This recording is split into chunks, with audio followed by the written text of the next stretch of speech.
Hello everyone, are you ready to start our lesson today? Today, we are going to learn about comparative and superlative adjective. At the end of our lesson, students will be able to define comparative and superlative adjective, use comparative and superlative properly, know the exception in comparative and superlative adjective. Next, we will proceed to define comparative. A comparative adjective is an adjective that compares the features of two side-by-side nouns. Bear in mind that only two nouns are compared.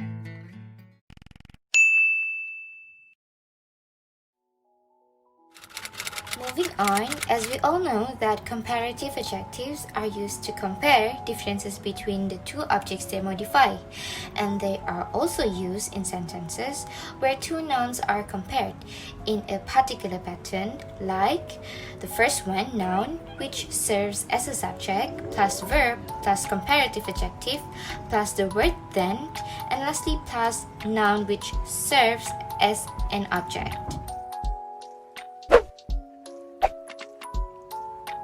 For example, my house is larger than hers. So based on this sentence example, we can see that my house indicates the first noun in this sentence which serves as the subject, whereas is indicates the verb, and larger indicates the comparative adjective, and finally hers indicates the second noun in the sentence which serves as the object. Same goes to the other two sentences examples. This box is smaller than the one I lost. Your dog runs faster than Jim's dog. So based on those sentences examples, we can see that the comparative adjectives such as smaller and faster are used in the sentences where the two nouns which serve as the subject and object are compared. After you have learned about comparative adjective, now we are going to learn about the superlative adjective. Do you know what is superlative adjective? Superlative adjectives are adjectives that compare more than two nouns like people, places, things, or ideas. Let's moving on to superlative. When we want to compare three or more things, the superlative form of adjective is used to describe highest or smallest limit of the group.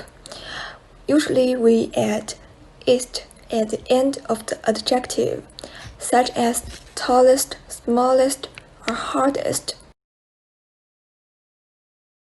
Let's go to the second one.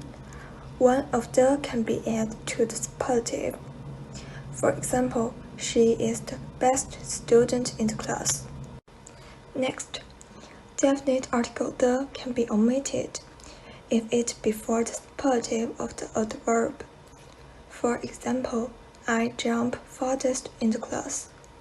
The second situation is when using the superlative alone, the can be omitted. For example, her oldest son is 10 years old. The last one is add a or no article before the superlative of an adjective. That means very. It is a most joyful vacation. For the exception in comparative and superlative part, normally for comparative we use er to compare something. For example, she is bigger than me. And we use est for superlative part. For instance, I have the lowest mark for mathematics in the class. But there are also exceptions for this part. We can use an exception for irregular words such as good, better, and best. We can also use an exception for two long words such as difficult, beautiful, and dangerous. Student, you can try answering this question. Here are the citations that we used in our project. Thanks for watching. Have a nice day.